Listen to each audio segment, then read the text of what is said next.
రావణగంగా అని ఒక నది ఉంటుంది. ఆ రావణగంగా అనబడేటటువంటి నదిలో సౌగంధికములు, కురువిందములు, స్ఫటికములు అని 3 దొరుకుతాయి. ఇందులో స్ఫటికములు, కురువిందములు అని 2. స్ఫటికములు తెల్లగా ఉంటాయి. స్ఫటికం అంటే దానికి పెద్ద మీకు తెలియక్కర్లేదు. స్ఫటికం అంటే తెలుపు. స్ఫటికము తెల్లగా ఉంటుంది. కురువిందము పద్మరాగమణి కనుక ఎర్రగా ఉంటుంది. ఈ పద్మరాగం కానీ స్ఫటికం దగ్గర పెట్టారనుకోండి, ఈ పద్మరాగము యొక్క కాంతి స్ఫటికాన్ని కప్పేస్తుంది. ఈ ఎరుపులో తెలుపు ఉండిపోతుంది. ఇది కూడా ఎర్రగా ప్రకాశిస్తుంది. కానీ అది మాత్రం పద్మరాగాన్ని పక్కకి తీస్తే మళ్ళీ తన తెలుపులోనే ఉంటుంది. ఆ ఎరుపు తెలుపుని ఎరుపులా కనపడేటట్టు చేసిందేమో కానీ అది మాత్రం ఎప్పుడూ తెల్లగానే ఉంది. ఆ తెలుపు శివుడు, ఈ ఎరుపు అమ్మ. ఈ ఎరుపు పద్మరాగమణి, ఆ తెలుపు పరమశివుడు. ఈ పద్మరాగమణి ఎంత ఎర్రగా ఉంటుంది అన్నారు. ఈ కురువిందములు మంకెన పువ్వు యొక్క ఎరుపు, గురువింద పువ్వు యొక్క ఎరుపు, ఆరుద్ర పురుగు యొక్క ఎరుపు, మందార పువ్వు యొక్క ఎరుపు, లొద్దుక పువ్వు యొక్క ఎరుపు, రక్తము యొక్క ఎరుపు ఎలా ఉంటుందో అంత ఎర్రగా ఉంటాయి పద్మరాగమణులు. ఇంత ఎర్రగా ఉండేటటువంటి పద్మరాగమణులు అమ్మవారి యొక్క కిరీటంలో ఉన్నాయని తెలుసుకుని కురువిందమణి అన్న మాట నోటితో పలికితే ఏమవుతుంది అంటే, దానివల్ల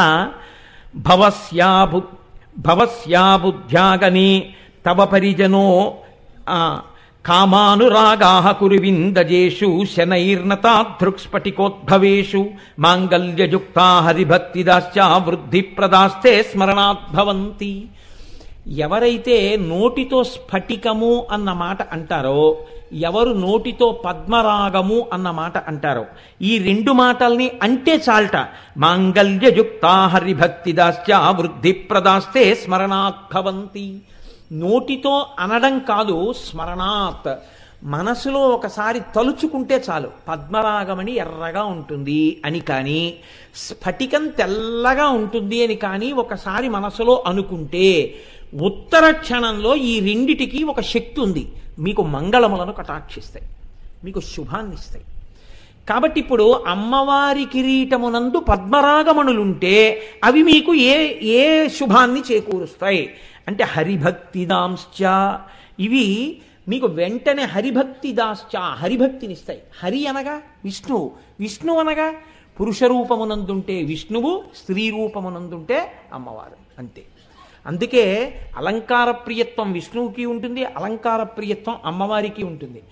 ఆయన నేను ఎప్పుడెప్పుడు అవతారం దాల్చినా దీని కొరకు అంటే, నన్ను ఈ కంటితో చూడాలని కోరుకున్న వారి కొరకు, రాక్షస సంహారము కొరకు అంటాడు. పరిత్రాణాయ సాధూనాం వినాశాయ చ దుష్కృతాం ధర్మ సంస్థాపనార్థాయ సంభవామి యుగే యుగే అంటాడు. అమ్మవారు అంటుంది దేవీ భాగవతంలో, యదా యదా హి సాధూనాం దుఃఖం భవతి దానవ తదా తేషాంచి రక్షార్థం దేహం సంధారయామ్యహం. రెండింటికి ఒక్కటే అర్థం. ఎప్పుడెప్పుడు సాధు పురుషులు దుర్జనుల వలన బాధపడి నేను రావాలని కోరుకుంటారో అప్పుడు నేను ఒక రూపం తీసుకుని వచ్చి రాక్షస సంహారం చేసి సాధు పురుషులను రక్షించి నేను ధర్మాన్ని నిలబెడతాను. శ్రీకృష్ణ పరమాత్మ కూడా ఇదే అంటాడు. పుంస్వరూపంతో ఆయన ఏమంటాడో స్త్రీ స్వరూపంతో అమ్మవారు అదే అంటుంది. కాబట్టి అమ్మవారి యందు భక్తి కలగడానికి పద్మరాగమణి యొక్క పేరు నోటితో తలుచుకుంటే చాలు, మనసులో స్మరిస్తే చాలు. నోటితో పలికిన, మనసులో స్మరించిన అమ్మవారి యందు భక్తి కలుగుతుంది. అమ్మవారి యందు భక్తి కలగడం అంటే ఏమిటి? మీరు లలితా సహస్రం తెలియకుండా చదివితే ఒకనాడు అమ్మవారు మీకు దాని వెనక ఉన్న రహస్యం తెలుసుకునే అవకాశాన్ని కృపచేస్తుంది. ఓహో, నాకున్న నాలుకకు ఒక పరిధి ఉంది, ఈ పరుధులు మీకు అర్థమవుతాయి. ఆవిడ కిరీటం పెట్టుకుని ఉంది, చూస్తోంది. ఇది మీకు రాగానే మీకు భయం ఉంటుంది. ఈ భయం ఉండగానే ప్రవర్తన చక్కబడిపోతుంది. ఒకరి కోసం కాదు, ఆవిడ చూస్తోందన్న భయంతో జాగ్రత్త పడిపోతారు. ఈ జాగ్రత్త వచ్చేటట్టుగా అమ్మవారి ఎడల భక్తి కలగడం, భక్తితో పాటుగా ఆవిడ చెప్పిన మాట అతిక్రమించడానికి భయం కూడా కలగడం. ఈ రెండూ కలగడం అనబడేటటువంటి మంగళం దేనివల్ల వస్తుందంటే కురువిందమణి శ్రేణి కనత్కోటి ఇరమండిత అని కురువిందమణి అన్న మాటని నోటితో పలకడం వల్ల వస్తుంది. మనసులో ఎర్రగా ఉంటుంది, పసుపచ్చటి బంగారు కిరీటంలో ఎర్రటి మణి పెట్టుకుని ఉంటుంది అన్నది మీరు ఇక్కడ చూడగలిగితే మీకు ఆ ఫలితం వస్తుంది. అందుకని ఆ మాట అమ్మవారు వసిన్యాది దేవతలతో చెప్పించింది తప్ప తను పెట్టుకున్నానని చెప్పడానికి కాదు. ఈ మాట మీరంటే మీకు అమ్మవారి ఎడల భక్తి కలిగితే, భక్తితో పాటు భయం కలిగితే, భయముతో కూడిన భక్తి చేత మీరు మీ యొక్క పరుదులను తెలుసుకుని జాగ్రత్తగా ప్రవర్తిస్తే ఆఖరణ మీరు మళ్ళీ అమ్మవారిలోనే చేరేటట్టుగా అనుగ్రహింపబడి మీ కుటుంబం అంతా సంతోషంగా ఉండాలని అమ్మవారు ఈ నామాన్ని లలితా సహస్రంలో ఇప్పించింది. కాబట్టి ఇది ఈ నామము యొక్క పరమ ప్రయోజనం. అయితే మీరు ఒక్కటి ఆలోచించండి, ఇక్కడ మీరు ఒక విషయాన్ని కొంచెం జాగ్రత్తగా పట్టుకోవాల్సి ఉంటుంది. బాగుందండి మీరు ఈ మాట చెప్పారు, కానీ కిరీటం పెట్టుకున్న వాళ్ళందరూ కూడా తామే సార్వభౌమాధికారులు కారు. ఎందుకనంటే ఒక తహసీల్దార్ ఉంటాడు, ఆయన ఓ కిరీటం పెట్టుకున్నాడు అనుకోండి, ఆయన మండలాధికారి అనేవారు పూర్వం. ఆయన ఒక కిరీటం పెట్టుకుంటాడు, చిన్న కిరీటం. ఈ మండలాధికారి ఒక సామంతరాజు ఉంటాడు చక్రవర్తి దగ్గర, సామంతరాజు ఉంటాడు. ఆ సామంతరాజు ఓ కిరీటం పెట్టుకుంటాడు, సేనాపతి ఓ కిరీటం పెట్టుకుంటాడు, రాజుగారు ఒక కిరీటం పెట్టుకుంటారు. ఈ సామంతరాజు గారు చక్రవర్తి దగ్గరికి వెడతాడు, ఆ చక్రవర్తి దగ్గర చక్రవర్తి ఓ కిరీటం పెట్టుకుంటాడు. అందరి కిరీటముల కన్నా పెద్ద కిరీటం ఎవరు పెట్టుకుంటారంటే, శోభాయమానమైన కిరీటం ఎవరిది అంటే చక్రవర్తి పెట్టుకునేటటువంటి కిరీటం శోభాయమానమై ఉంటుంది. ఎందుకని? చక్రవర్తి లేనప్పుడు, చక్రవర్తి దూరంగా ఉండగా తన రాజ్యాన్ని తాను పాలిస్తున్నప్పుడు సామంతరాజు ప్రభువు. సామంతరాజు ఎక్కడో ఉన్నప్పుడు ఒక మండలాన్ని పరిపాలిస్తున్నటువంటి వాడు ప్రభువు. కానీ ఆయన కనపడినప్పుడు ఈ కిరీటానికి విలువ తగ్గిపోయింది. ఈయన కిరీటం పెట్టుకుని ఉన్నా ఎంత పన్ను వసూలు చేస్తున్నావా అన్నాడు అనుకోండి సామంతరాజు వచ్చి మండలాధికారిని, అయ్యా 100 బస్తాలు పండితే 6 బస్తాలు పుచ్చుకుంటున్నాను అన్నాడు అనుకోండి, పుచ్చుకోకో, వాళ్ళు ఇబ్బంది పడుతున్నారట, 4 పుచ్చుకో అన్నాడు అనుకోండి, ఈ కిరీటం అధికారం ఏమైంది? ఆ కిరీటం తగ్గించేసింది. ఇప్పుడు ఈయన ఏం చేయాలి? 4 బస్తాలే పుచ్చుకోవాలి. ఈయన సామంతరాజు చక్రవర్తి దగ్గరికి వెళ్ళి కప్పం కట్టాడు, ఎంత పుచ్చుకుంటున్నావో నీ దగ్గర పన్ను అన్నాడు. 100 బస్తాలు పండితే 4 బస్తాలు పుచ్చుకుంటున్నాను మహాప్రభు అన్నాడు. వద్దు, వాళ్ళు చాలా ఇబ్బందుల్లో ఉన్నారని చెప్పారు, ఎందుకు పుచ్చుకుంటున్నావు 4 బస్తాలు? 3 పుచ్చుకో, నాకు కట్టేది కూడా కొంత తగ్గించుకో అన్నాడు. ఇప్పుడు ఈ కిరీటం గౌరవం ఏమైంది? ఆ కిరీటం ముందు తగ్గిపోయింది. ఆ కిరీటం కూడా ఏ కిరీటం ముందైనా అలాగే తగ్గిపోతుందా? చక్రవర్తి కిరీటం కూడా తగ్గిపోతుంది. ఎక్కడో తెలుసా అండి? సమస్త లోకములను పరిపాలించేటటువంటి కంటికి కనపడని ప్రభువు యొక్క కిరీటము ముందు ఈ కిరీటాలు కూడా పనికిరాని కిరీటాలు. ఆ కిరీటం, ఈ కిరీటాలు నిలబడడానికి హేతువై ఉన్నది. ఆ శక్తి ఆవిడలోంచి వస్తోంది. అందుకే పూర్వం చాలా గొప్ప పూజ చేసి చక్రవర్తి యొక్క పరమ ఆంతరంగిక పరివారం అని ఉంటారు, వారు తప్ప వేరొకరు ముట్టుకోరు. రాజదండాన్ని ఎవరు పడితే వాళ్ళు వెళ్ళి ముట్టుకుని తీసుకొచ్చి, ఎవరు పడితే వాళ్ళు వెళ్ళిపోయి పట్టుకొచ్చి రాజుగారు ఇదిగోనండి అని చెప్పి ఏదో పట్టుకొచ్చి చేతిలో పెట్టడానికి వీల్లేదు రాజదండాన్ని. అలాగే చక్రవర్తి ధరించేటటువంటి ఖడ్గం ఉంటుంది, ఖడ్గాన్ని ఎవరు పడితే వారు ముట్టుకోరు. ఆ ఖడ్గాన్ని ముట్టుకోవాలన్నా పట్టుకొచ్చి ఇవ్వాలన్నా దానికి ఒక ప్రయోజనం ఉంటుంది, దానికి ఒక గొప్ప అధికారం ఉన్న వాళ్ళు ఉంటారు, వాళ్ళు తప్ప పట్టుకుని ఇవ్వకూడదు. అంత గొప్ప విజయనగర సామ్రాజ్యం పతనమైపోవడానికి కారణం ఏమిటో తెలుసా అండి మీకు? దక్షిణ భారతదేశంలో ఎదురులేని రాజ్యంగా పరిఢవిల్లి కృష్ణదేవరాయల చేత పరిపాలింపబడి శత్రువుల చేత కన్నెత్తి చూడబడని విజయనగరం పతనమైపోవడానికి కారణం ఒక్కటే. అనువంశికంగా వస్తున్నటువంటి ఖడ్గాన్ని, రామరాయల వారి ఖడ్గాన్ని ఒక రోజు రాత్రి యుద్ధభూమిలో శిబిరంలో ముట్టుకోవడానికి అధికారం లేని వ్యక్తి ముట్టుకున్నాడంతే, విజయనగరం పతనం అయిపోయింది. తల్లికోట యుద్ధంలో అందరి బుద్ధి కప్పబడిపోయిందంతే. ఏటికి అవతల ఒడ్డున శత్రు సైనికులు ఉన్నారు, ఏటికి యువతల ఒడ్డున రామరాయలు ఉన్నాడు. రామరాయలు బొటనవేలుతో రాసేస్తాడు ఆ సైన్యాన్ని, అంత సైన్యం రామరాయల్ది. చిన్న విషయానికి పడిపోయాడు అంతే. బాగా చీకటి పడ్డాక శత్రు సైనికులు ఏం చేశారంటే ఎడ్ల బళ్ళకి 8 కాగడాలు కట్టి కొన్ని వేల ఎడ్ల బళ్ళు నదికి అవతల వైపుకి తోలారు. నదికి ఆవల వైపు రామరాయల సైన్యం ఉంది, కాగడాలు వెళ్ళిపోతున్నాయి ఇలా నిలబడినట్టుగా. చీకట్లో అట్నుంచి చూసిన రామరాయలు అనుకున్నాడు, శత్రు సైన్యం అంతా నది ఎగువకు వెడుతోందంటే అక్కడ దాటి మన మీదకి వస్తుందన్నమాట. సైన్యం అంతా రాత్రికి రాత్రి ఇటువైపు నుంచి కాగడాలు ఎట్టెడుతున్నాయో అటు అనుసరించండి అన్నాడు. అటు ఎడ్లబళ్ళు వెళ్ళిపోయి రామరాజు సైన్యం అంతా నది కట్టి వెళ్ళిపోయింది. తెల్లవారుతోంది, శత్రు సైన్యం ఇక్కడే నదిని దాటి వచ్చి మీద పడిపోయారు, లేదు సైన్యం దగ్గర. అంతకు ముందు రోజు రాత్రి ఆ ఖడ్గాన్ని ముట్టుకున్నాడు ఒక వ్యక్తి, అంతే. ఏనుక్కి తీసుకొచ్చి రామరాయలు ఎక్కే భద్రగజానికి నల్లమందు పెట్టేశారు. అది ఘీంకరించి రామరాయల్ని తొండం పెట్టి కిందకి లాగేసింది, పొడి చేశారు. విజయనగర పతనం అయిపోయింది. 6 నెలలు దోచుకున్నారు విజయనగరాన్ని. హంపి విజయనగరం పెడితే గుండె చెరువు అయిపోతుంది చూసిన వాడికి. అరే రే, ఇదా ఇవాళ దీని స్థితి అని. మా మోహన్ రావు గారు మేము వెళ్ళాం మొన్న శృంగేరి వెళ్ళినప్పుడు. కన్నుల నీరు వస్తుంది చూస్తే. ఒక్కొక్క వస్తువుకి అంత శక్తి ఉంటుంది. అటువంటి వాటిల్లో రాజదండం, ఖడ్గం, కిరీటం అంత గొప్పవి. ఆ కిరీటం అధికారమునందు హద్దులు చెప్తుంది. ఇప్పుడు అమ్మవారి కిరీటానికి కూడా ఏమైనా హద్దు ఉందా? ఆవిడ కిరీటం కూడా దేనికన్నా కొంచెం తక్కువగా ఉంటుందా? ఆవిడ కిరీటమే అందరికన్నా గొప్పగా ఉంటుందా? ఇది చెప్పాలంటే ఏదో చెప్పేయచ్చు, ఆవిడకన్నా గొప్పది లేదండి అని అయినా చెప్పేయచ్చు, ఆవిడకన్నా గొప్పది ఉందండి అని అయినా చెప్పేయచ్చు. రెండే సమాధానాలు ఉంటాయి, అంతకన్నా ఏం ఉండవు కదా. కాబట్టి కొంతమంది ఇది కొంతమంది అది చెప్తే ఏదో ఒప్పుకు తీరాలి. కాబట్టి ఎవరో వాళ్ళకి మార్కు వస్తుంది, అది పెద్ద విశేషం కాదు. కానీ చెప్పడంలో ఒక తమాషాతో చెప్పగలిగిన వ్యక్తి ఒకరు ఉన్నారు, మహానుభావుడు. అది హత్తుకునేటట్టు చెప్పగలరు ఆయన. అది కిరీటానికి ఉన్న హద్దు చెప్పారు ఆయన. మన హద్దులు దాటితే శిక్షించే కిరీటాలకి హద్దులుంటే మండలాధికారి కన్నా సామంతరాజు, సామంతరాజు కన్నా రాజు, రాజు కన్నా చక్రవర్తి, ఇలా ఉంటే అమ్మవారి కిరీటం కూడా ఎవరి ముందన్నా వంగుతుందా? వంగదా? ఇది చెప్పిన వారు మహానుభావుడు, జగద్గురువు శంకర భగవత్పాదులు. ఆయన కన్నా ఎవరు చెప్పగలరు? సౌందర్యలహరిలో అమృత భాండం అండి. అటువంటి శ్లోకం ఒకటి రచన చేశారంటే మన మనసుని హత్తుకోవాలని. ఒక శ్లోకంతో విషయము చెప్తారు, ఒక శ్లోకంలో చెప్పి చెప్పకుండా ధ్యానం చేయిస్తారు, ఒక శ్లోకంలో ఒక నాటకీయ సన్నివేశాన్ని చూపిస్తారు. అలా చెప్పడంలో శంకరులకి శంకరులే సాటి, వేరొకరికి అంతటి ప్రజ్ఞ భాషించడం దుర్లభం. అది ఆయన మహానుభావుడు. ఆయన అంటారు, కిరీటం వైరించం పరిహరపుర కైటబభిద కఠోరే కోటీరే స్థలసిజహిజం భారి మకుటం ప్రణమ్రేష్వేతేషు ప్రసభముపయాతస్య భవనం భవస్యాభ్యుత్థానే తవ పరిజనోక్తిర్విజయతే. ఇందులో శంకరాచార్యులు వారు అంటారు, అమ్మవారు ఒకనాడు సింహాసనం మీద కూర్చునుందిట.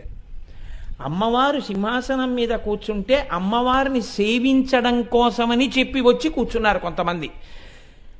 ఆయన ప్రభువు, ఆయన ముందు కూర్చోకూడదు అన్న భయానికి గుర్తేమిటో తెలుసా అండి? ఆయన తేజస్సు మీరు తట్టుకోలేరని గుర్తేమిటంటే ఆయనకి ఎదురు మీరు కూర్చోకూడదు, ఆయనకు ఒక పక్క కూర్చోవాలి. అందుకే ప్రభువు సింహాసనం మీద కూర్చుంటాడు, మంత్రి సామంతులు పురజనులు అందరూ ఇలా ఉంటారు తప్ప ఎదురుగుండా ఎవరు కూర్చోరు చక్రవర్తికి. ఆయన దగ్గరకు వచ్చినా ఆయనతో మాట్లాడినా చెయ్యి అడ్డు పెట్టుకుని అలా మాట్లాడవలసింది.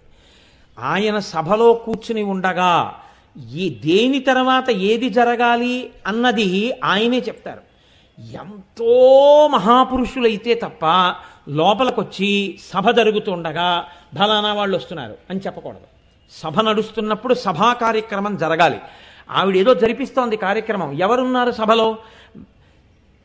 చతుర్ముఖ బ్రహ్మగారు ఉన్నారు. ఈ లోకములన్నిటినీ సృష్టి చేస్తాడు ఆయన. సృష్టి చేసేటటువంటి బ్రహ్మగారు కూర్చుని ఉన్నారు. అంటే ఇప్పుడు బ్రహ్మగారు ఉన్నారు అనగానే మీకు విషయం గుర్తు రావాలి. ఎన్ని తలకాయలతో ఉన్నాడు? 4 తలకాయలతో ఉన్నాడు. 4 తలకాయల మీద 4 కిరీటాలు ఉన్నాయి. శ్రీ మహావిష్ణువు ఉన్నారు, ఆయన తల మీద ఓ కిరీటం ఉంది. దేవతలకి పరిపాలకుడు ఇంద్రుడు ఉన్నాడు, ఆయన ఓ కిరీటం పెట్టుకున్నాడు.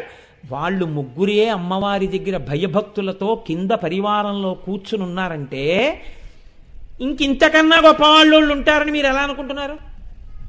సృష్టి చేసేటటువంటి వాళ్ళల్లో బ్రహ్మ, విష్ణువు, ఇంద్రుడు వీళ్ళు ముగ్గురు సభలో కిందకి కూర్చుని ఉన్నారు. అమ్మవారు సింహాసనంలో కూర్చునుంది, కిరీటం పెట్టుకునుంది. ఇప్పుడు ఎవరికన్నా ఎవరు గొప్ప అంటే ఏమన్నా అప్పటికంటే అలా కూర్చున్నారు కానండి, ఏదో కూర్చొని ఇచ్చారు కానీ ఈయనే కూర్చొని ఇచ్చారండి అని మీరు అంటారేమో. కిరీటం బట్టే నిర్ణయం అవ్వాలి ఎవరు గొప్ప. ఇప్పుడు శంకరాచార్యుల వారు ఒక నాటకీయ సన్నివేశానికి తెరతీశారు.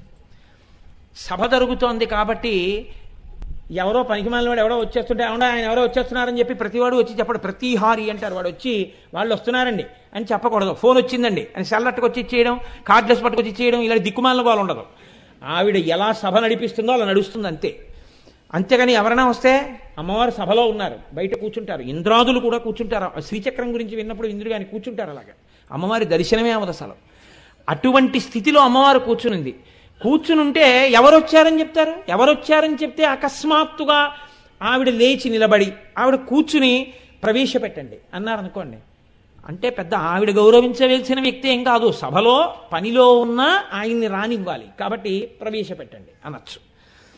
లేదు ఆయన యందు గౌరవం చేత ప్రవేశపెట్టండి అన్న తర్వాత ఆయన్ని తీసుకొస్తారు. ఆయన్ని ప్రవేశపెట్టండి అన్నారంటే ఆ మహానుభావుడే కదా అంత సభ జరుగుతుండగా.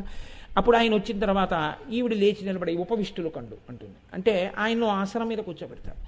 ఎవరైనా ఒక మహాపురుషుడు అనుకోండి, ఏమో పళ్ళెం పెట్టి కాళ్ళు కడిగి అవి చెయ్యొచ్చేమో, కిరీటం మీద ఆవిడ కూడా చల్లుకోవచ్చేమో. అలా జరిగిందే. ఎవరైనా వచ్చారని చెప్తే ఓహో వారు వచ్చారా అని ఒకసారి ఈవిడ అందరూ లేచి నిలబడ్డారు అనుకోండి, ఈవిడ లేచి నిలబడ్డారు, అందరూ లేచి నిలబడ్డారు. అప్పుడు ఏ కిరీటం కన్నా ఏ కిరీటం గొప్పది?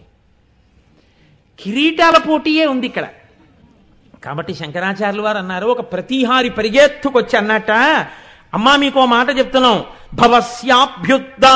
భవస్యాభ్యుద్ధానే. భవుడంటే లోకములనన్నింటినీ పోషించగలిగిన వాడు.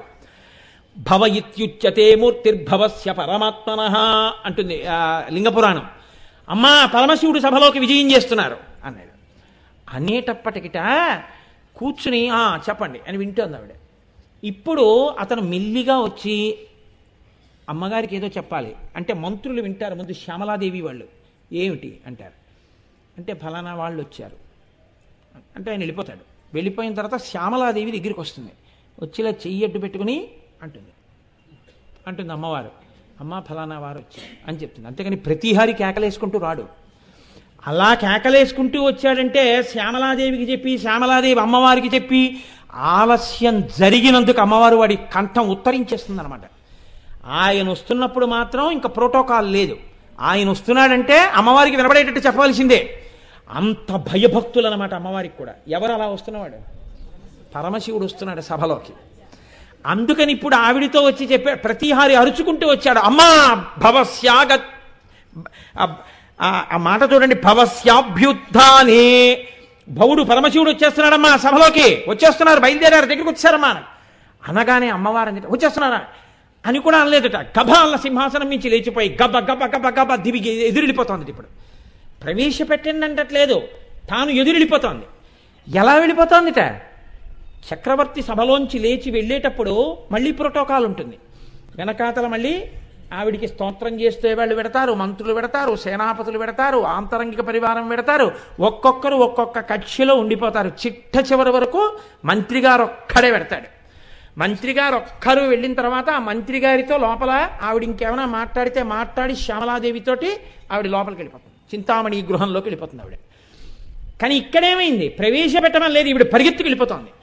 గబగబ గబగబా ఈవిడ వెళ్ళిపోతుంటే ఆవిడేదో పనిలో ఉంది, ఆవిడ వెళ్ళిపోతుంది, మనకేమిటని కూర్చున్న వాళ్ళు కూర్చున్నారు అనుకుంటున్నారా? వాళ్ళు లేచి నిలబడలేదట.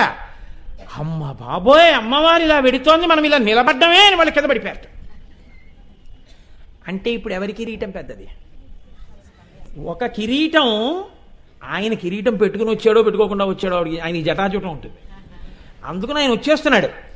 ఆయన్ని మీరు చూడలేదు, ఇంకా కిరీటం పెట్టుకున్నాడో పెట్టుకోలేదో. ప్రతిహారి చెప్పాడంతే. మీకు చెప్పారు శంకరాచార్యులు వారు శివుడు కిరీటం పెట్టుకొచ్చాడని.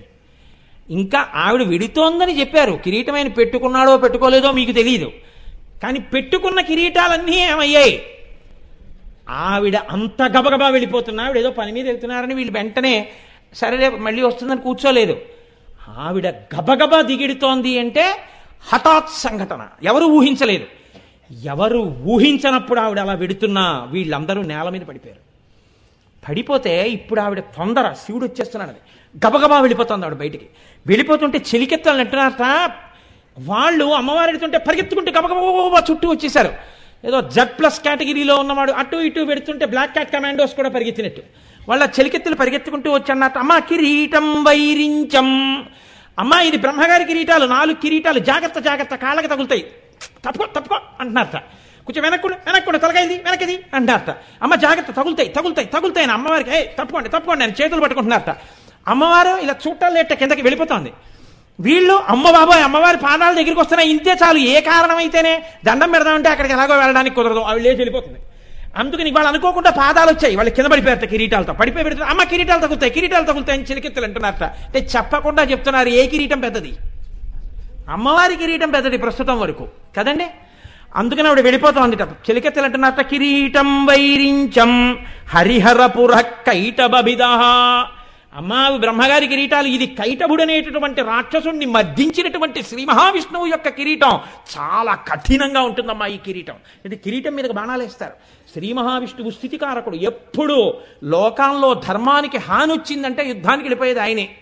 కాబట్టి ఆయన కిరీటం మిగిలిన కిరీటాల్లో ఉండదు, అటువంటి కిరీటం. కాబట్టి అమ్మ అది చాలా కఠినంగా ఉంటుంది, నీ పల్లవమైన పాదం వాళ్ళకు తగులుతుందేమో, అమ్మ జాగ్రత్త, ఏమండో శ్రీ మహావిష్ణువు గారు వెనక్కుండండి అంటున్నారట. అమ్మవారు గబగబా వెళ్ళి అమ్మ గబుక్కుని తగులుతుందేమో, ఆ పాదం ఎంత కోమలమైన పాదం అమ్మ, తగిలితే ఇంకేమైనా ఉందా, జాగ్రత్త అంటున్నారట. అందుకని పరిహరపుర కైటబిద, పరిహర తీసేయి, అమ్మ వెనక్కెళ్ళు అంటున్నారట. కఠోరే కోటీరే స్థలసి జహిజం భారి మకుటం, అసలు ఇంద్రుడి దగ్గరికి వచ్చేటప్పటికి అన్నారట, ఏ ఇంద్ర అమ్మవారు ఎడుతోంది, ఏటా కిరీటంతో అలా అడ్డంగా పడిపోతావు, తీసేయి కిరీటం, అమ్మా ఆ కిరీటాన్ని తప్పించుకో, దాటేసేయి, దాని దగ్గర నుంచి కాలేయకు, కిరీటం నుంచి దాటేయి. అమ్మవారు ఆ కిరీటం నుంచి దాటి వెళ్ళిపోయినా కూడా దానికి పూజ. అంటే బ్రహ్మాది దేవతల యొక్క కిరీటములే హఠాత్తుగా ఆవిడ సభలోంచి లేచి వెడుతుంటే నేల పడిపోయి ఆవిడ పాదముల దగ్గర అమ్మో తల్లి పాదములని నేల మీద పడి ప్రణిపాతం చేస్తున్నాయి. అంటే ఆవిడెవరు? శ్రీ మహారాజ్ఞి. ఆవిడ ఆజ్ఞలను అందరూ పాలిస్తారు తప్ప ఆ కిరీటం వేరొకరి దగ్గర వంగేది కాదు. మరి ఎందుకు పరిగెడుతోంది? వస్తున్నవాడు భర్త. ఆయన పరిపాలకుడు కాదా పక్కన పెట్టండి, భార్యాభర్తల మధ్యలో ఆ భేదం ఉండదు. అందుకే భర్తగారు పెద్ద అధికారి అయితే భార్య గారి కాళ్ళట్టుకున్నా ఆవిడ చెప్తే పని అవుతుంది. ఆ అధికారం ఆవిడ యందు సంక్రమించే ఉంటుంది, తెలిసో తెలియకో ఉంటుంది ఖచ్చితంగా. అందుకని వాళ్ళిద్దరి మధ్య అభేదం. పార్వతీదేవి పరమేశ్వరుడికి దండం పెడితే పరమేశ్వరుడు పెద్దవాడా, పరమేశ్వరుడు కౌగిలించుకుంటే పార్వతీదేవి పెద్దదా, ఆ తర్కం ఉండదు. దంపతుల మధ్యలోకి వెళ్ళడానికి లేదు. కానీ ఇప్పుడు మీకు ఏమిటి ద్యోతకమైంది? ఆవిడ మహాపతివ్రత. అంత స్థితిలో ఆవిడ ఉన్నా, మహారాజ్ఞి అయ్యున్నా, భర్త వస్తున్నాడనేటప్పటికీ తాను ఎదురు వెళ్ళింది. అంటే తానే సభలోంచి లేచి ఎదురెళ్ళిపోయింది. అంటే భర్తకి నమస్కారం చేయకుండా ఎలా వచ్చిందని మీరు అనుకుంటున్నారు? శంకరులు చెప్పాలి ఆ విషయం మీకు? చెప్పక్కర్లేదు. చెప్పకపోయినా మీకేమిటి అర్థం అవుతోంది? ఆ కిరీటం భర్త ముందు మాత్రమే వంగుతోంది, ఇంకెవరి ముందు వంగట్ల. ఆవిడ పాదముల ముందు మిగిలినవన్నీ వంగుతున్నాయి. కాబట్టి ఆ కిరీటమే పెద్ద కిరీటము. ఇప్పుడు ఆ కిరీటంలో ఉన్న పద్మరాగమణులు నువ్వు చూడగలిగితే, ఆ కిరీటంలో ఉన్న పద్మరాగమణుల గురించి నువ్వు 4 మాటలు అనగలిగితే నీ జీవితం ఏమైపోతుంది? ఉత్తర క్షణంలో భక్తి కలుగుతుంది. భక్తి అనగానేమి? నేను ఇందాకే మీకు చెప్పే హద్దుని మీరు తెలుసుకుని జీవించుట. పైన ఒకడున్నాడు, జాగ్రత్తగా ఉండాలి, చూసేవాళ్ళు ఉన్నారనేటటువంటి హద్దు తెలుసుకోవడం. ఈ హద్దు తెలుసుకునేటప్పటికీ భక్తి భయములతో జీవించుట, ఇది మీకు అబ్బుతుంది. ఇది అబ్బితే ఏమవుతుంది? ఇలాంటి వాళ్ళందరూ చేతులు కలిపి ఉట్టి కొట్టేవాడిని పైకెక్కించుకుంటారు, ఒకటి తర్వాత ఒకడు ఉట్టి కొడతాడు. దీనికి సాధనమేమి? కిరీట దర్శనము. అందుకని కురువిందమణి శ్రేణి కనత్కోటి రమండిత. ఈ భక్తి ఉంటే నువ్వు ఏ స్థితిని పొందుతావు అని అడిగారు. ఏమంటే మోక్షం రావడమేనా, ఇంకేమైనా కూడా ఉంటుందా?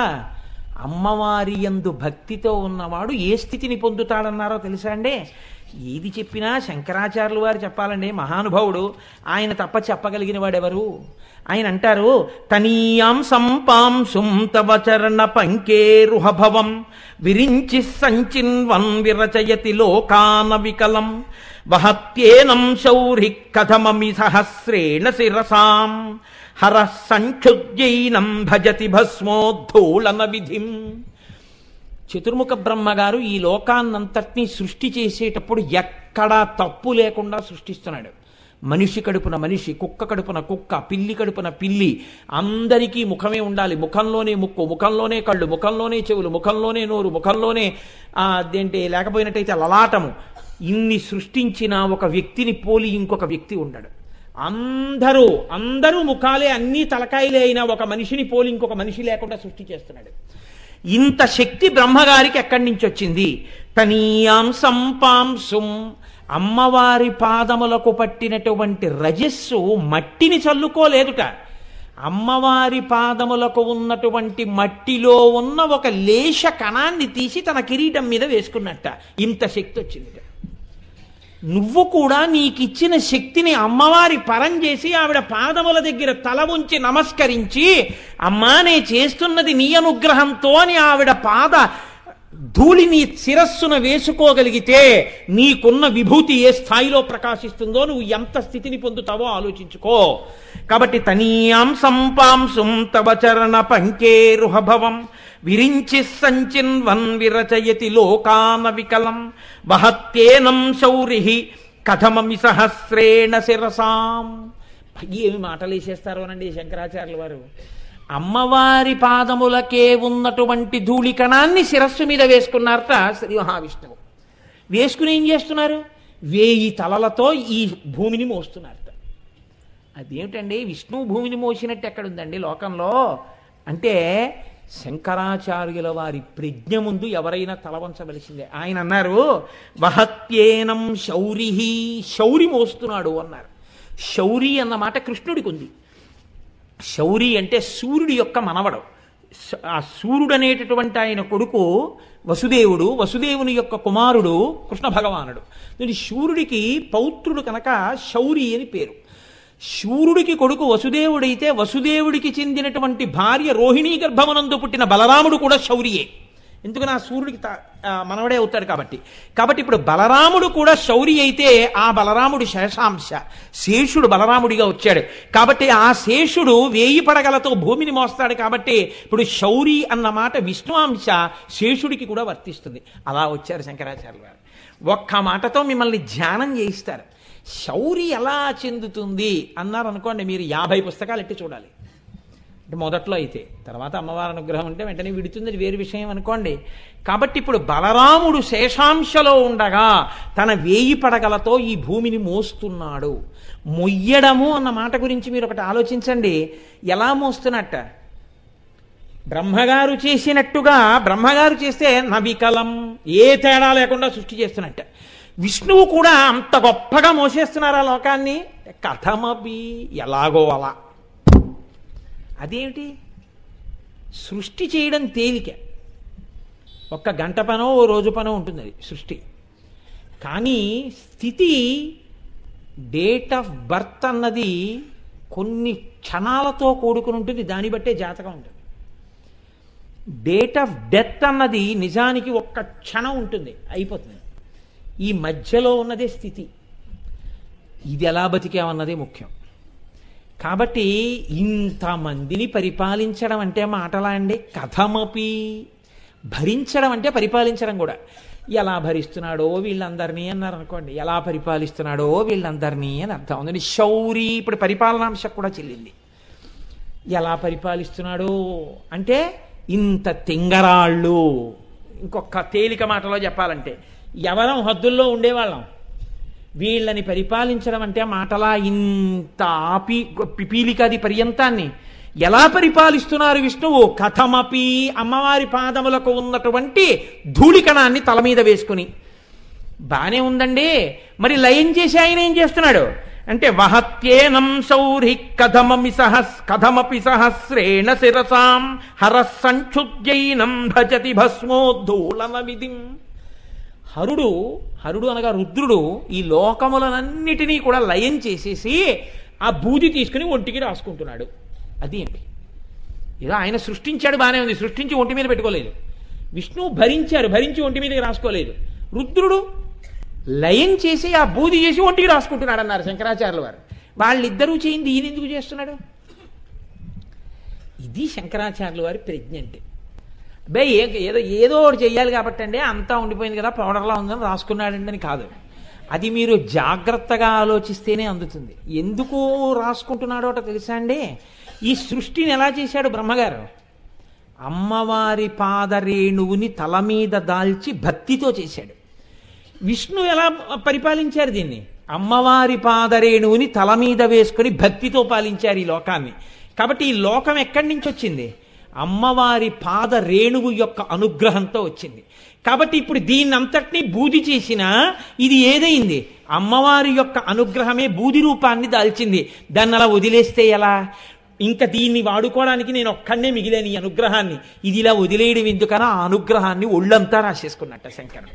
అందుకని విభూతి ధారణ చేశాడు అన్నారు శంకరాచార్య గారు. అమ్మవారి అనుగ్రహాన్ని శంకరుడు ఒంటికి పులుకున్నాడయా అన్నారు. ఇది భక్తి కలిగిన వాడికి ఉండేటటువంటి అధికార విస్ఫోటనం. ఏ స్థాయికి ఎదుగుతాడో, ఎదిగి భక్తితో ఎలా ఉంటాడో ఒక్కసారి కురు విందమణి శ్రేణి కనత్కోటి ఇరమండిత అన్న నామాన్ని అర్థం చేసుకుని నువ్వు అనగలిగితే ఇంత తేడా వచ్చేస్తుంది నీ జీవితంలో. నీకు ఏ విభూతి ఉన్నదో ఆ విభూతి అంత స్థాయిలో ప్రకాశించేస్తుంది అంతే. అంత గొప్ప స్థాయికి వెళ్ళిపోతావు. ఎవరికి తట్టనివన్నీ తడతాయి. ఒక్కొక్కరు చూడండి, ఇంతమంది పరిపాలించారు. కాటన్ దొరగారికి ఒక్కరికే రావడం ఏమిటి ఆలోచన? ఇప్పటికీ కాటన్ దొరగారి పేరు చెప్తే మనం నమస్కారం చేయడం ఏమిటి? ఎంతో మంది లోకంలో పుట్టారు, పెరిగారు, పెద్దవాళ్ళు అయ్యారు. ఎవ్వరూ చేయలేనన్ని ఉపదేశాలు, అన్ని గొప్ప మాటలు చంద్రశేఖర పరమాచార్య స్వామి వారు ఒక్కరే ఎలా చెప్పగలిగారు? కారణ జన్ములు అంటాం. కారణ జన్ములు అంటే అమ్మవారి అనుగ్రహాన్ని జన్మతో పొందినవారు. అలా నీకున్న విభూతి అమ్మవారి పరం చెయ్యడం నువ్వు నేర్చుకుంటే, నాదే ఉందండి ఇదంతా తల్లి యొక్క ధూళికణం తల మీద పడితే ఇలా జరుగుతోంది అని నువ్వు అనగలిగితే నువ్వు ఏ స్థాయికైనా పెరుగుతావు, ఎంత గొప్పవాడివైనా అవుతావు. ముగ్గురు ఈ లోకమును పరిపాలించేవారు ఆ స్థాయిని పొందారంటే ఆ భక్తితోటే పొందారు. నువ్వు కూడా భక్తితో నిలబడగలిగితే ఆ స్థాయిని పొందుతావు. ఆ భక్తి నీకు రావాలంటే అమ్మవారి యొక్క కిరీటములో ఉన్న పద్మరాగమునుల పేరు ప్రయత్నపూర్వకంగా పలుకు. ఇక్కడ ధ్యానం చేస్తే నీకు ఆ అనుగ్రహం కలుగుతుంది. కాబట్టి ఇప్పుడు ఈ కిరీటం గురించి ఈ మాటలు చెప్తే వసిన్యాది దేవతలు చెప్పినా వ్యాసుడు చెప్పినా అక్కడ వరకే చెప్పారు. కురు విందమణి శ్రేణి కనత్కోటి రమండిత. కానీ స్మరణ మీరు ఎంత బాగా చేస్తే, దాన్ని ఎంత బాగా చూస్తే, లోపల ఎంత పట్టుకుంటే మీ జీవితం అంతా మారిపోతుంది. ఇది చిత్రం. అంటే ఇప్పుడు ఎంత బాగానో పట్టుకోవాలి. ఏమండి ఎంత బాగానో పట్టుకోవడానికి ఏముంది? ఎందుకన్ని మాటలు నోరు కొట్టుకు చెప్తారు? బంగారం కిరీటం, అందులో పద్మరాగమణులు, ఇంతకన్నా ఏముందండి? పోనీ బంగారంకు ఇంకో కొత్త డిజైన్ ఊహిస్తాం. ఇవాళ పద్మరాగమణుల సైజు ఓ రోజు పెద్దది పెడతాం, ఓ రోజు చిన్నది పెడతాం, అలా ఊహిస్తాం. అంతేగాని నువ్వు ఊరికే ఎందుకు అలా ఇంకా ఊహించు స్మరించు చెప్పు అంటుంటావు అంటారేమో. అలా నీ చెప్తున్నది నా కోసం కాదు, మన మనసు బాగా దాన్ని పట్టుకుని పొంగిపోయేటట్టు ఇంతకన్నా ఒక గొప్పతనంతో చూసి గొప్ప సమన్వయం చేసి మన జీవితాల్ని ఉద్ధరించడానికి మహోత్కృష్ట ప్రయత్నం ఒకటి శంకర భగవత్పాదులు సౌందర్యలహరిలో చేశారు ఈ కిరీటం మీద. అందుకే కిరీటం మీద శంకరాచార్యులు వారు 2 శ్లోకాలు రచన చేశారు. కాబట్టి ఇప్పుడు చూడండి, ఆ శ్లోకంలో అంటారు, గతైర్మాణిక్యత్వం గగనమణిభిః సాంద్రఘటితం కిరీటం తే హైమం హిమగిరిసుతే కీర్తయతి యః సనీడే యచ్ఛాయాచ్ఛురణ సబలం చంద్రశకలం ధనుశౌనాసీరం కిమితి నిభద్నాతి దిశనాం. ఒక గొప్ప విషయాన్ని చెప్పేసి శంకరాచార్యులు వారు అన్నారు, అబ్బే ధ్యానం చేస్తే ఇది ఎవరికి కనపడదండి అన్నారు. నా నిబధ్నాతి, ఎవరికి కనపడదు. ఇది ఆయన వినయం. ఆయన అంటున్నారు, అమ్మవారి కిరీటం అంటే ఎలా ఉంటుందో తెలుసా? కిరీటాలు రకరకాలుగా ఉంటాయి. రామచంద్రమూర్తి పెట్టుకునే కిరీటం ఉంటుంది, చాలా గొప్పగా ఘనంగా ఉంటుంది. సార్వభౌముడు పెట్టుకునే కిరీటం ఉంటుంది, ఏదో అంతెత్తు నుండి దాని మీద ఇలా పడగా అవి ఇవి ఉంటాయి. అమ్మవారి కిరీటం చమత్కారంగా ఉంటుంది. అమ్మవారి కిరీటం ఎలా ఉంటుందంటే శంకరాచార్యులు వారు గుర్తు చెప్తున్నారు, అలాగే ఊహిస్తూ ఉండి ఎప్పుడు ఊహించినా ఎలా ఉంటుందో ఆ కిరీటం. ఎన్నో కిరీటాలు చూసేసి ఇలా ఉంటుంది అనకు. ఎలా ఉంటుందో తెలుసా? ఎవరు చూశారో వాళ్ళు చెప్పాలి. ఆయన చూశారు కాబట్టి మనకి చెప్తున్నారు. కిరీటం విషయంలో ఒక లక్షణం ఉందండి. కిరీట ధ్యానం ఎవరు బాగా చెయ్యగలుగుతారో వాళ్ళకి చాలా దగ్గరగా అమ్మవారి దర్శనం అవుతుంది. మిగిలిన వాటికి ఉండదు అలాగా. కిరీట ధ్యానం బాగా చేసిన వాళ్ళకి అమ్మవారు చాలా సమీపంలో నిలబడి దర్శనమిస్తుంది. అంటే ఎవరు పొందారు ఈ దర్శనాన్ని? శంకరాచార్యులు వారు పొందారు. కాబట్టి ఇప్పుడు శంకరాచార్యులు వారు మనకి దాన్ని అందిస్తున్నారు. ఇది ఆయన త్యాగం. ఇప్పుడు అసలు కిరీటం ఎలా ఉంటుంది? రకరకాల కిరీటాలు ఉన్నాయి. అన్ని ఊహించకు, నేను చెప్తాను, బాగా గుర్తుపెట్టుకో. ఎలా? సనీడే యచ్ఛాయ. సనీడే అంటే పక్షుల యొక్క గూడు. పక్షుల గూడు ఎలా ఉంటుందో, పక్షుల గూడు ఇలా ఉంటుంది. మీకు ఇంకా తేలికగా నేను ఉదాహరణ చెప్పాలంటే పుచ్చకాయ ముక్కలా ఉంటుంది. పుచ్చకాయ ముక్క అంటే ఎలాగండి అని మీకు అనుమానం రావచ్చు. నేను మీకు తేలికగా మీరు గుర్తుపట్టాలంటే, పుచ్చకాయ కోసేవాడు కోస్తున్నప్పుడు మీరు అలా గమనించండి. ఎప్పుడైనా వాడు ఏం చేస్తాడంటే పుచ్చకాయ తెచ్చి ముందు పడుకోబెడతాడు. ఇలా నిలువుగా కోయడు, ఇలా పడుకోబెడతాడు. పడుకోబెట్టి కత్తితో ముందు సగానికి కోస్తాడు. కోసిన తర్వాత ఏం చేస్తాడంటే, అందంగా అమ్మేవాడైతే, ఎవడు పడితే వాడి గురించి నేను చెప్పట్లేదు, ఇప్పుడు ఓ ముక్క తీసేసి ఓ ప్లాస్టిక్ కవర్లో పెట్టి బండి కింద పెట్టేస్తాడు. ఈ మిగిలిన సగం ముక్కని ఏం చేస్తాడంటే ఒక కత్తి పట్టుకుని ఇలా గుండ్రంగా కోస్తాడు. ఇప్పుడు అందులోంచి కాకరకాయ ముక్కల్లా ఇలా గుండ్రంగా వస్తాయి పళ్ళేలాగా. ఇప్పుడు దీన్ని ఏం చేస్తాడంటే మళ్ళీ ఇలా సగానికి కోస్తాడు. ఇలా సగానికి కోస్తే ఇలా అర్ధచంద్రాకారాల్లో వస్తాయి. ఇప్పుడు వీటిని ఏం చేస్తాడంటే గమ్మత్తుగా పెడతాడు ఇలా. ఇది మీరు చూడగానే ఏం చేస్తుందంటే కంటిని ఆకర్షిస్తుంది. తదియనాటి చంద్రరేఖల్లా ఉంటాయి. ఇది తిందామని మీరు ఏం చేస్తారంటే పెడితే ₹1 ₹2 పెడతాడు. అనంతమైన ముక్కలు సృష్టిస్తాడు. ఇప్పుడు ఆ ముక్క పట్టుకుంటే మీరు ఇలా పట్టుకోవడానికి ఉండదు, ఇలా కింద పట్టుకోవాలి. పట్టుకుని మీరు ఈ చివరి నుంచి అందులో ఉన్న ఎర్రగుజ్జంతా తినేస్తే తెల్లగుజ్జుతో ఆకుపచ్చ అర్ధచంద్రాకారంగానే మిగిలిపోతుంది.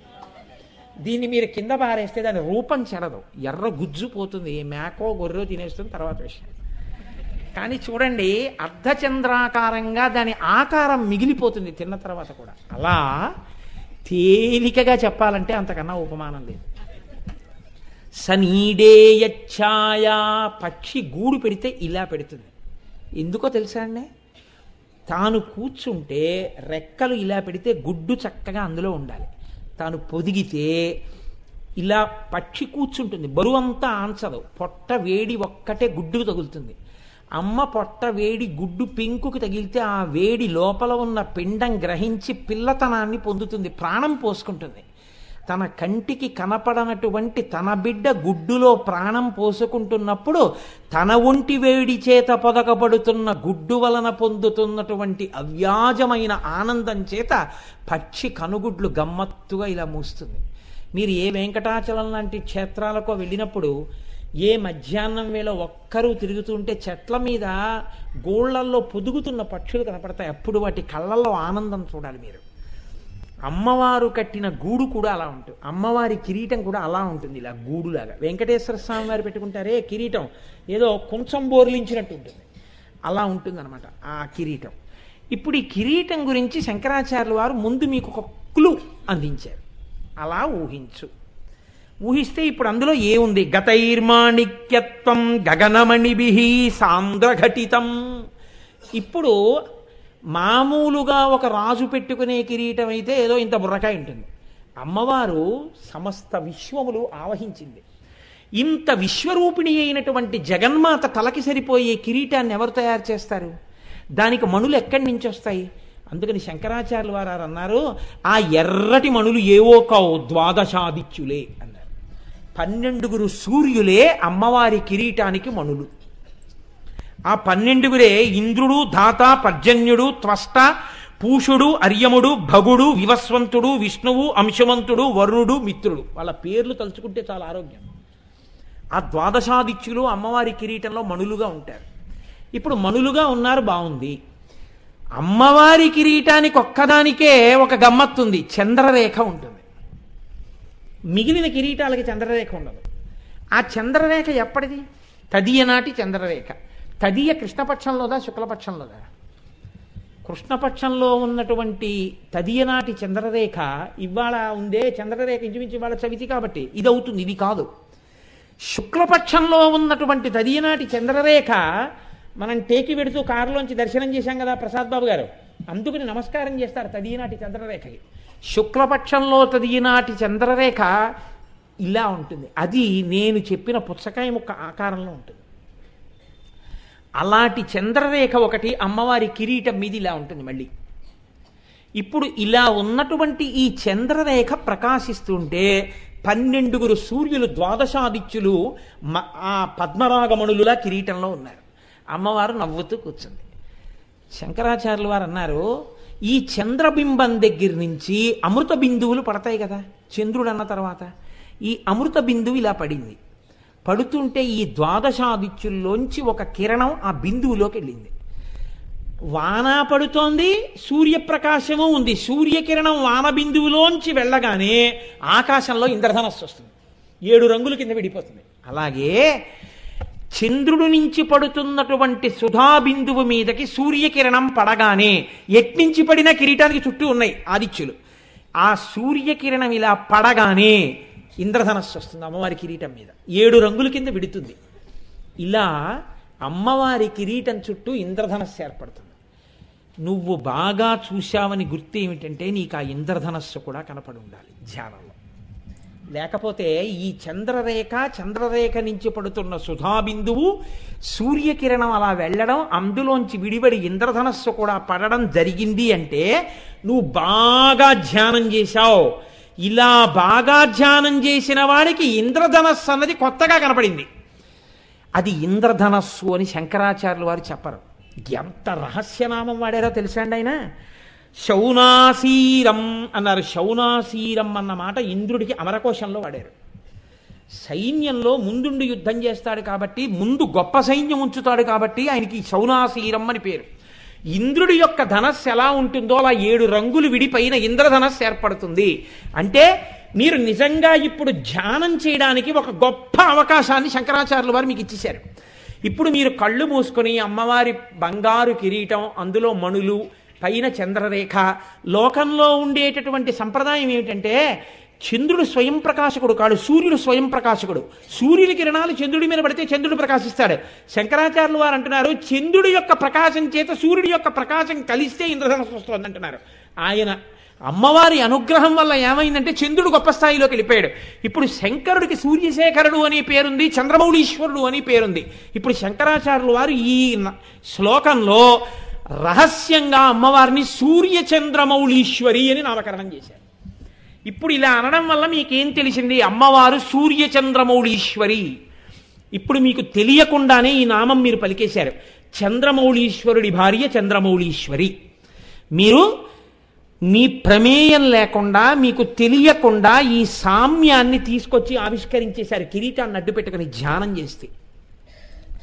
ధ్యానంలో ఇలా ఎవరికి దృగ్గోచరమైందో వాడు ఆ క్షణంలోనే జన్మ సార్థకత పొందేశాడు. అయిపోయింది, వాడి జన్మకి సాధించవలసిన ప్రయోజనం సాధించేశాడు. ఒక్క కిరీటం ఎంత స్థాయిలో ప్రయోజనాన్ని తీసుకొచ్చిందో చూడండి. కాబట్టి ఇది శంకరాచార్యులు వారి ప్రతిపాదన. ఎందుకని శంకరాచార్యులు వారు కైలాసానికి వెళ్ళినప్పుడు పరమశివుడు 5 శివలింగాలు ఇచ్చాడు ఆయనకి. 5 శివలింగాల పేర్లు చంద్రమౌళీశ్వర లింగాలే. 5 శివలింగాల్ని శంకరాచార్యులు వారు తీసుకొచ్చి 5 చోట్ల పెట్టారు. ఒకటి కంచిలో ఉంది, ఒకటి శృంగేరిలో ఉంది, ఒకటి చిదంబరంలో ఉంది, ఒకటి కేదార్నాథ్లో ఉంది, ఒకటి నేపాల్ నీలకంఠంలో ఉంది. 5 చోట్ల ఉన్న శివలింగాల పేర్లు చంద్రమౌళీశ్వర లింగాలే. అందుకే శృంగేరి వారు సాయంకాలం పూజ చేసినా చంద్రమౌళీశ్వర ఆరాధన అంటారు, కంచివారు చేసినా చంద్రమౌళీశ్వర ఆరాధన అంటారు.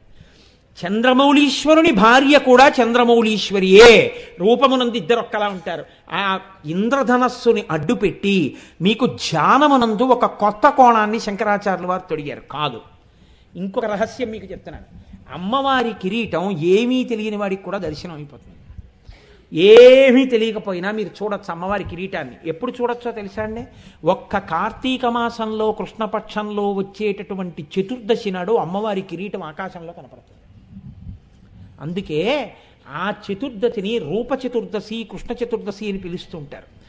కారణం ఒక్కటే, ఎంతమంది దీన్ని పట్టుకోగలరో నాకు తెలియదు కానీ పట్టుకోగలిగిన వారు ధన్యులు.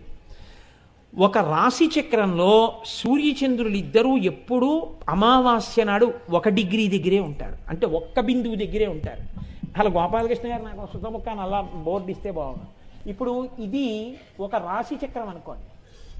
రాశి చక్రం అయితే ఈ రాశి చక్రంలో అమావాస్య తిథి నాడు సూర్యచంద్రులు ఇద్దరు ఇక్కడ ఉంటారు. నేను చెప్పేది వినపడుతోందండి? ఇటు తిరిగి చెప్పడంలో ఇద్దరు ఇక్కడ ఉంటారు. ఉంటే ఒక నెలలో 2 పక్షాలు ఉంటాయి, శుక్లపక్షం కృష్ణపక్షం. శుక్లపక్షంలో 15 తిథులు ఉంటాయి, కృష్ణపక్షంలో 15 తిథులు ఉంటాయి. శుక్లపక్షంలో ఈ తిథి ప్రారంభం అవగానే ఒక తిథి వస్తే పాడ్యమి వచ్చిందనుకోండి, చంద్రుడు 13 డిగ్రీలు పెడతాడు, అంటే ఇక్కడికి వస్తాడు. సూర్యుడు 1 డిగ్రీ కదులుతాడు. అంటే ఇప్పుడు సాపేక్ష వేగంలో సూర్యుడి కన్నా చంద్రుడు ఎన్ని డిగ్రీలు ముందుకెళ్ళాడు? 12 డిగ్రీలు ముందున్నాడు. అంటే పౌర్ణమి తిథి వచ్చేటప్పటికి సూర్యుడు ఎక్కడ దాకా వచ్చాడో అక్కడికన్నా 180 డిగ్రీలు ముందుకు వచ్చేస్తాడు చంద్రుడు. 15 12 180 కదండి సాపేక్ష వేగంలో. అంటే అప్పటికి 15 13 195 డిగ్రీలు తిరుగుతాడు చంద్రుడు. 195 డిగ్రీలు ఈయన వస్తాడు ఇక్కడికి, 15 డిగ్రీలు ఈయన వస్తాడు. అంటే ఈయనకి ఎదురుగుండా ఈయన ఉంటాడు. సూర్యుడికి చంద్రుడు ఎదురుగుండా, సూర్యుడు తూర్పు దిక్కునుంటే చంద్రుడు పశ్చిమ దిక్కునుంటాడు. సూర్యుడు పశ్చిమ దిక్కును అస్తమిస్తుంటే చంద్రుడు తూర్పు దిక్కును ఉదయిస్తాడు, ఎదురుగుండా ఉంటాడు. ఇప్పుడు మళ్ళీ 15 తిథులు నడిస్తే అమావాస్య వస్తుంది. మళ్ళీ అమావాస్య వచ్చిందనుకోండి, మళ్ళీ ఈయన ఈ 15 రోజుల్లో 15 13 195 తిరిగి ఈయన్ని కలిసేసుకుంటాడు. ఈయన్ని కలుసుకునే లోపల అమావాస్యకి ముందు చతుర్దశి తిథి నాటికి ఇంకొక 12 డిగ్రీలు దాటితే అమావాస్య కలిసిపోతాడు. అందుకని సూర్యుడు ఇక్కడ ఉన్నాడు అనుకోండి, చంద్రుడు ఇక్కడ ఉంటాడు. 12 డిగ్రీలు మాత్రమే వెనకాలకు ఉంటాడు చంద్రుడు. సూర్యుడు ఇక్కడ ఉంటాడు, చంద్రుడు ఇక్కడ ఉంటాడు. సూర్యుడు చంద్రుడు ఇలా దగ్గరగా ఉన్నప్పుడు ఆకాశాన్ని అంతటినీ మీరు ఒక మకుటంగా భావిస్తే అసుర సంధ్య వేళలో ఎర్రటి కాంతి వస్తుంటుంది. అది అమ్మవారి ద్వాదశాదిత్యుల పద్మరాగమునుల మీద కాంతిగా భావన చేస్తే, ఇటు చూస్తే సూర్యుడు, ఇటు చూస్తే చంద్రుడు 12 డిగ్రీల తేడాలో మీరు చూస్తే అప్పుడు ఆకాశంలో ఒక ఇంద్రధనస్సుని చూడగలిగితే, కార్తీక మాసంలో కృష్ణపక్షంలో చతుర్దశి తిథి నాడు అలా ఆకాశంలో అసుర సంధ్య వేళలో దర్శనం చేసిన ప్రతి వాడికి అమ్మవారి కిరీట దర్శనం చేసినటువంటి భాగ్యాన్ని ఖాతాలో వేసేస్తారు. అది రహస్యం. దాన్ని మనకి చేయించడం కోసమని శంకరాచార్యులు వారు అదే ప్రయోగాన్ని, ఖగోళ రహస్యాన్ని తీసుకొచ్చి గగనమణిభిః అంటూ ద్వాదశాదిత్యులతో చంద్రుడితో ఇంద్రధనస్సు ఎలా వస్తుందో మనకి ఒక్క కార్తీక మాసంలో చూడకుండా ఎప్పుడైనా కిరీటం చూడడానికి వీలుగా ధ్యానంలో చూడగలిగిన రహస్యాన్ని మనకి ఆయన ఉపదేశం చేశాడు. కాబట్టి ఎంత రహస్యాన్ని దాచారో చూడండి. అయితే విచిత్రం ఏమిటంటే, ఏమండి దీని వలన ప్రయోజనం ఇంతేనా? ఉత్తరక్షణ ప్రయోజనాలు కూడా ఏమైనా ఉంటాయా? ఆర్యా దిశతి అని దుర్వాసో మహర్షి చేశారు. నిన్న రోజున చెప్పానే, మహానుభావుడు అమ్మవారిని ఇలా ఎదురుగుండా చూస్తూ స్తోత్రం చేశారు. ఆ స్తోత్రం చేస్తున్నప్పుడు దుర్వాసో మహర్షి చేత అమ్మవారు ఒక అద్భుతమైన మాట ఒకటి చెప్పించింది. దాన్ని ఆ స్తోత్రంలో అంతర్భాగంగా ఒక శ్లోకం నుంచి ఒక శ్లోకం వరకు పెద్దలు ఏం చేశారంటే దీన్ని కవచము అని నిర్ధారణ చేశారు. ఆ శ్లోకాలు విన్నా, ఆ శ్లోకాలు పలికినా ఉత్తరక్షణ ప్రయోజనం వస్తుంది. దీన్ని సాధారణంగా ఏం చేస్తారంటే ప్రతిరోజు ఇంట్లో యజమాని చదవాలి. ప్రతిరోజు యజమాని చదువుకుంటూ ఉండాలి. యజమాని చదివినా ఎప్పుడైనా తన వారికి ఆపదొస్తోందేమో అని భయం వేసినా స్నానం చేసి ఇది ఒకసారి చదువుకోవాలి. ప్రతిరోజు యజమాని చదువుకోవలసింది కవచం, ఉపదేశం తీసుకుని. అందులో దుర్వాసో మహర్షికి ఎలా కనపడ్డాయో తెలుసా అండి అమ్మవారి యొక్క నామాలు? మనం కురువింద మణిశ్రేణి కనత్కోటి ఇరమండిత అని వశిన్యాది దేవతలు అన్నారు. దుర్వాసుడు అన్నాడు, మహానుభావుడు ఆర్యా దిశతిలో, లలితా పాతు శిరోమే. లలిత అని మీరు అనగానే తలకాయ రక్షింపబడుతుందిట. ప్రమాదం ఏదన్నా ముంచుకొచ్చేస్తుంటే తలకాయకి లలిత అంటే తలకాయ రక్షింపబడుతుంది. లలాటమంబాచ మధుమతి రూప. నుదురు ఏదైనా ప్రమాదానికి గురి కావలసి ఉంటే మధుమతి అన్న మాటతో అమ్మవారిని అంబా మధుమతి అంటే లలాటము రక్షింపబడుతుంది. భ్రూయుగ్మంచ భవానీ పుష్పశరాపాతు లోచన ద్వంద్వం. కళ్ళు 2 రక్షింపబడాలంటే, కళ్ళకి ప్రమాదం జరగకూడదనుకుంటే ప్రతిరోజు ఏమో ఏ రోజున ఏ ప్రమాదం వస్తుందో ఎవరికి తెలుసు. అందుకని పుష్పశరాపాతు లోచన ద్వంద్వం, పుష్పశరా అన్న పేరు ఒక్కసారి పలికితే 2 కళ్ళు రక్షింపబడతాయి. పాయాన్నాసాం బాలా, ముక్కు రక్షింపబడుతుంది బాలా అన్న మాట అంటే. శుభగా దంతాశ్చ, శుభగా అన్న మాట అంటే దంతములు రక్షింపబడతాయి. సుందరీ జిహ్వాం, నాలుక రక్షింపబడుతుంది. తప్పుడు మాటలు మాట్లాడడం, విశేషంగా జిహ్వ కోసం తినడం తగ్గించుకుంటాడు. సుందరి సుందరి సుందరి అన్న మాట వాడితే. అధరోష్టం ఆదిశక్తి, కింది పెదవిని ఆదిశక్తి ఆవహించి ఉంటుంది. అంటే ఈ పెదవికి పెదవి తగిలినప్పుడే కొన్ని అక్షరాలు వస్తుంటాయి. అలా రక్షించేటట్టుగా అమ్మవారు కింది పెదవిని రక్షించాలంటే ఆదిశక్తి అనాలి. చక్రేశీ పాతుమే చిరంచిబుకం, గడ్డం రక్షింపబడాలంటే అమ్మవారిని చక్రేశీ అని పిలవాలి. కామేశ్వరీ చకర్ణౌ, కామేశ్వరి అని పిలిస్తే చెవులు రక్షింపబడతాయి. కామాక్షీ పాతు గండయోర్యుగళం, ఈ గండభాగం రక్షింపబడాలి అంటే కామాక్షి అని పిలవాలి. శృంగారనాయికా శృంగారనాయికా వ్యాద్వక్త్రం, ముఖమంతా రక్షింపబడాలి అంటే శృంగారనాయిక అని పిలవాలి. నేను ఈ మాట ఎందుకు చెప్తున్నాను, ఎందుకు ఇవాళ దీన్ని ప్రత్యేకంగా చదువుతున్నాను అన్నదానికి మీకు ఒక రహస్యం చెప్తాను. పేర్లు చెప్పడం నాకు ఇష్టం లేదు, కానీ ఒక గొప్ప అధికారి భార్య మెరుపు తీగ ఏరి కోరి ఒక గొప్ప అధికారికి ఇచ్చి వివాహం చేశారు. ఇద్దరు పెళ్ళే 6 నెలలు ఎంత సంతోషంగానో జీవితం గడుపుతున్నారు.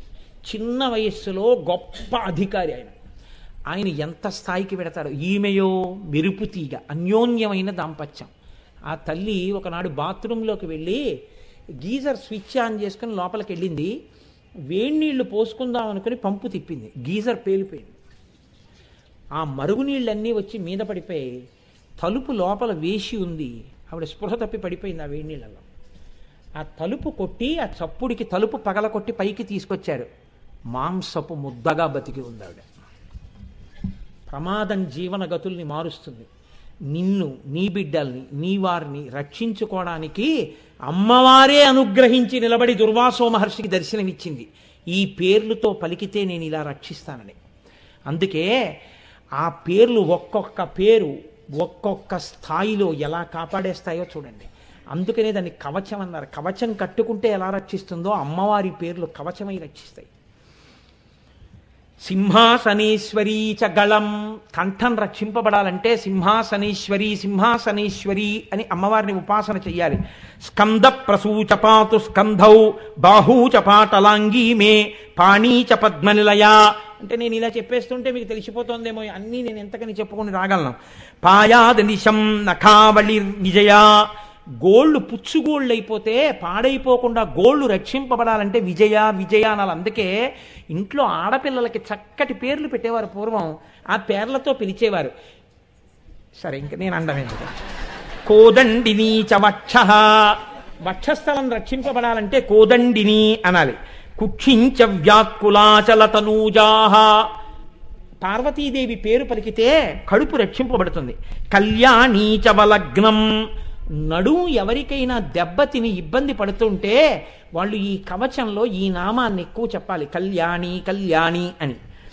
కటించపాయాత్ కళాధర శిఖండాహ, నడుము యొక్క పైభాగం వంగడం లేవడం ఇలాంటి వాటిలో ఇబ్బందులు వస్తే ఈ కవచంలో ఈ మకుట రేఖ, అమ్మవారు కిరీటం పెట్టుకుని ఆ కిరీటం మీద ఉన్న చంద్రరేఖతో ఉన్న కిరీటం ఉందే, ఈ కిరీటం పెట్టుకున్న నామాన్ని ఎక్కువ అనుసంధానం చేస్తే నడుం మీద భాగంలో వచ్చిన నొప్పులు తగ్గిపోతాయి. అమ్మవారు రక్షిస్తుంది ఆ ప్రాంతాన్ని. అందుకని ఆ కిరీట నామం అంతా రక్షిస్తుంది. ఇది వంగి లేవలేకపోతున్నాడు అనుకోండి, పోట్లు అనుకోండి, ఇక ఏ ఉపాసనకి పనికిరాడు. కూర్చోలేడు నిప్పి, నించోలేడు నిప్పి, బాగా కూర్చోలేకపోతున్నానండి వచ్చి అంటాడు. ఆ నిప్పుల నుంచి రక్షణ ఆ నామంలోంచి వస్తుంది. ఊరుద్వయంచ పాయాదుమా, ఉమా అంటే తొడలు రక్షింపబడతాయి. మృడానీచ జానునీ రక్షేత్, మోకాళ్ళు మృడానీ అన్న నామంతో రక్షింపబడతాయి. జింఘేచ షోడసీమే, పిక్కలు షోడసీ నామంతో రక్షింపబడతాయి.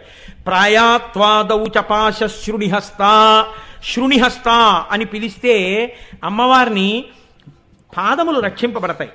అలాగే ప్రాతపాతు పరమాం దేవి అనుకుంటూ నిద్రలేస్తే ఉదయకాలమునందు ప్రమాదం రాకుండా ఉంటుంది.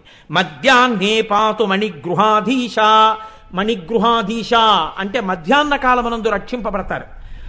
శర్వాణ్యవతు చ సాయం, సాయంకాలం అవగానే శర్వాణి అని ఒకసారి అనుకుంటే సాయంకాలంలో రక్షింపబడతాడు. పాయాద్రాత్రౌ చ భైరవి సాక్షాత్ రాత్రి అవగానే చీకటి పడగానే ఒకసారి భైరవి అనుకుంటే రాత్రి వేళ రక్షింపబడతాడు. భార్యాం రక్షతు గౌరీ, గౌరీదేవిని ఒక్కసారి పూజామందిరంలో యజమాని రోజు ఈ కవచం చదివితే, గౌరీ ఈ శ్లోకాల్ని చదివితే చాలండి, చదువుతుంటే గౌరీ అనడం వల్ల భార్య రక్షింపబడుతుంటుంది. అలాగే పాయాత్ పుత్రాంశ్చ బిందు గృహపీఠ, కొడుకులు కూతుళ్ళు రక్షింపబడతారు. రోజు యజమాని పూజాగృహంలో బిందు గృహపీఠ అనోసారంటే. అలాగే శ్రీ విద్యా చ యశోమే, శ్రీ విద్య అని పిలిస్తే, మా గోపి గారి కూతురు పేరు శ్రీ విద్య అని పిలిస్తే మంచి కీర్తివంతుడవుతాడు. అందుకే మా గోపి గారికి అంత కీర్తి అనుకుంటాను, అనురాధ గారికి. శీలం చావ్యాచిరం మహారాజ్ఞి, ఎవరైనా సరిగ్గా నడువడి లేక పాడవుతున్న వాళ్ళుంటే యజమాని రోజు ఇది చదివితే ఇంట్లో వాళ్ళ ప్రవర్తన చక్కదిద్దబడుతుంది. ఎందుకని మహారాజ్ఞి అన్న పేరు అనుసంధానం చేస్తే సరి అయినటువంటి నడువడి వస్తుంది. పవనమయి పావకమయి క్షోణిమయి వ్యోమమయి కృపీటమయి రవిమయి శశిమయి దిగ్మయి సమయమయి ప్రాణమయి శివే పాహి. రోజు ఈ మాట చెప్పాలి. అమ్మా నువ్వే పంచభూతములు, నువ్వే సూర్యుడు, నువ్వే చంద్రుడు, నువ్వే సోమయాజి, కాళి కపాలిని శూలిని భైరవి మాతంగి పంచమి త్రిపురే వాగ్దేవి వింధ్యవాసిని బాలే భువనేసి పాలయ చిరమ్మాం అని రోజు ఎవరు పూజలో యజమాని అంటున్నాడో ఆ యజమాని కుటుంబమో అమ్మవారి చేత రక్షింపబడుతుంటుంది. ఇదే దేవీ భాగవతంలో వ్యాసుడు సర్వదా సర్వదేశేషు పాతుత్వాం భువనేశ్వరి మహామాయా జగద్ధాత్రి సచ్చిదానంద రూపిణి అంటాడు. అంత గొప్ప నామములు. అమ్మవారి కిరీటంతో ఉన్న నామాన్ని తలుచుకుంటే ఆ చంద్రఖండంతో ఉన్న నామాన్ని నడుము యొక్క పైభాగం రక్షింపబడుతోంది. ఇది శరీరమునకు సంబంధించినటువంటి ప్రయోజనం. మూక పంచశతిలో శంకరులు చెప్పిన ఒక్క శ్లోకాన్ని చెప్పిన ఉపన్యాసాన్ని పూర్తి చేస్తానా? 5 నిమిషాలు దాటితే మన్నించండి.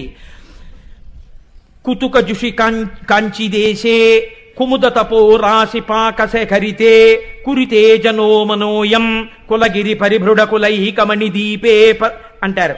అందులో ఆయన అంటారు, అమ్మా కంచి క్షేత్రంలో తిరగడంలో చాలా ప్రీతి పొందినటువంటి తల్లి ఎవరావిడ? కామాక్షి. అమ్మా నువ్వు ఎలా ఉన్నావో తెలుసా? నల్ల కలువలు చేసినటువంటి తపస్సుకి ఫలితమా అన్నట్టుగా ఉన్నావమ్మా అన్నారు. అంటే కలువ పూలు చంద్రుడు ప్రకాశిస్తే తప్ప విచ్చుకోవు. అమ్మవారి కిరీటం మీద చంద్రరేఖ ఉంటుంది. అందుకనిట కలువ పూలు ఎప్పుడు తపస్సు చేస్తాయిట కామాక్షి దర్శనం కావాలని. కామాక్షి దర్శనం ఎదురుకుండా అవుతోందనుకోండి, సూర్యబింబం ఉన్న వాళ్ళకేం బాధ లేదు. ఎందుకంటే అమ్మవారి కిరీటంలో సూర్యుడు ఉన్నాడు, చంద్రుడు ఉన్నాడు. ఆ చంద్రబింబం కాంతులకి విచ్చుకుని ఉంటాయి. అమ్మవారి అనుగ్రహంతో సూర్యుడి వలన ఇబ్బంది పొందావు. అమ్మ నీ కిరీటానికి ఆ శక్తి ఉందమ్మా. అందుకని కలువలు నీ కిరీట దర్శనం కోసం తపస్సు చేస్తున్నాయి. కాబట్టి కురితే జనోహ మనోయం, ఒక కలవ పువ్వు సూర్యుడికి ముడుచుకుంటుంది, చంద్రుడికి విచ్చుకుంటుంది.